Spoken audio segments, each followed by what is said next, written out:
Welcome back to another episode of Trackside with Anthony Delpech. It's been a good week for the Hollywood syndicate this week. And on Wednesday, we settled the trifecta with Afropolitan winning. And then we followed that up with Don't Shoot the Barman. Yeah, very good day, and things are really going great because the day before we had a winner at Kenilworth, and yeah, the season started off very nicely. So we just got to find a good one along the way, and that's what we're waiting for, but enjoying it at the moment. And then this weekend on Saturday, obviously the Springboks take on New Zealand in the Rugby World Cup final. What can we expect in that game? Well, I'm going to obviously support South Africa. I think it is going to be a very good game. I think it's going to be most probably a 3-pointer at the end that's going to win the game. That's what always happens in those finals. I think it'll be a good clash. I think we've got the two right team in the final.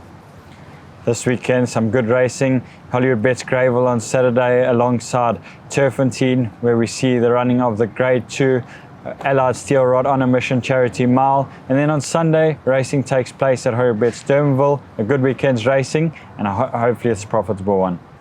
We start off at Hollywoodbets Gravel on Saturday in race 2, and the Hollywood Syndicate is represented by number 4, Ruthless Star from the Gary Rich stable, Cole Dickin in the saddle.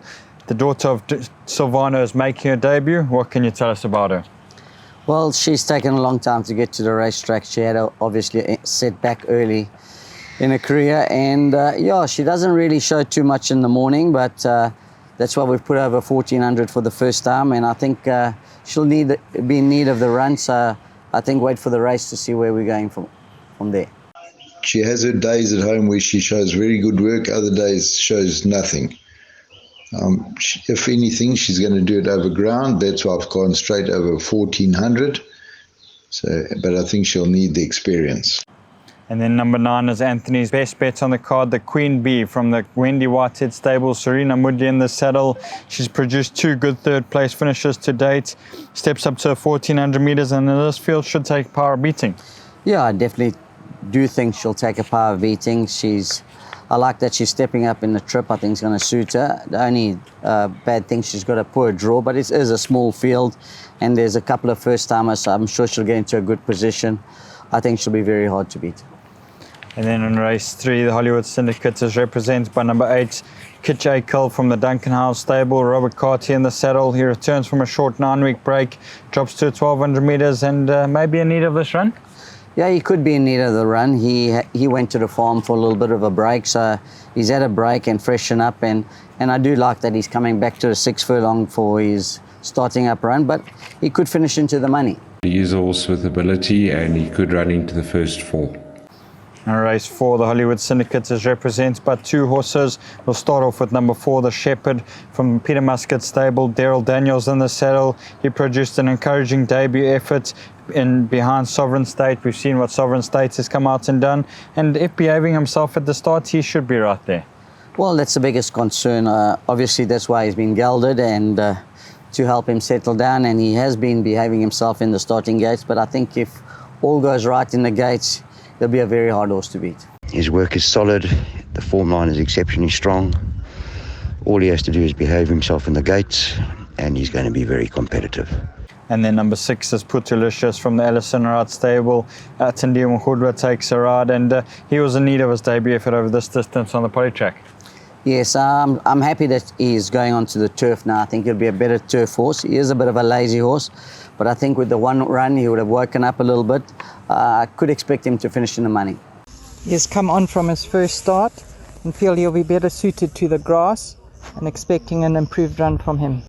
In race 5, my best bet on the card is number 3, See It Again from the Michael Roberts stable. Pierre Strader makes his trip down to KZN to ride, and he makes a seasonal debut. This is obviously a come-on run for bigger things this season, but he has the class to win the race of this nature. From draw 3, he should take a power of beating.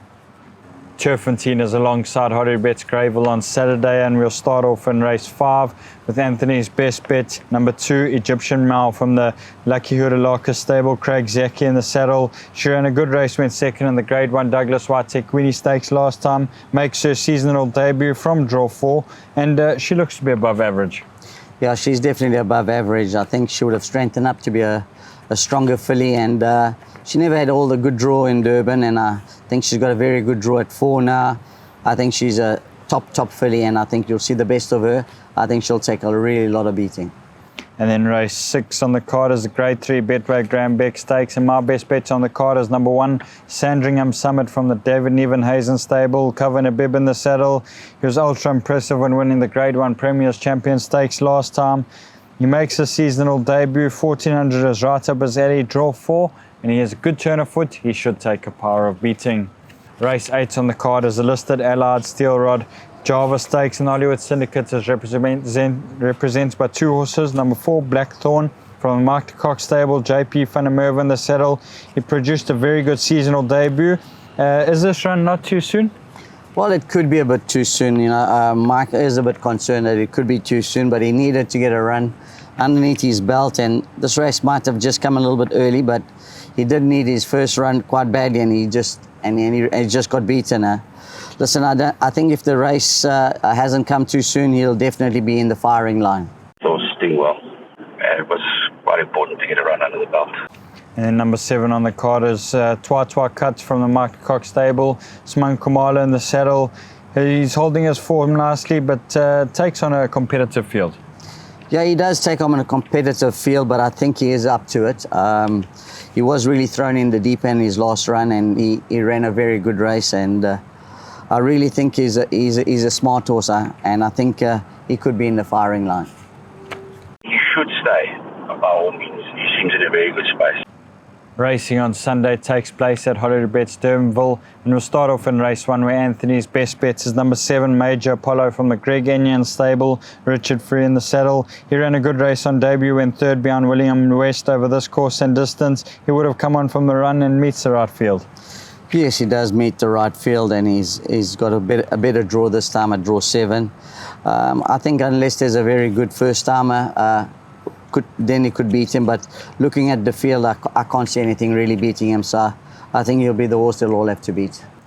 In race 3, my best bet on the card comes in the form of number 1 Foudre from the Candace Bias Robinson stable, Craig Zaki in the saddle. He's produced 2 good runs to date.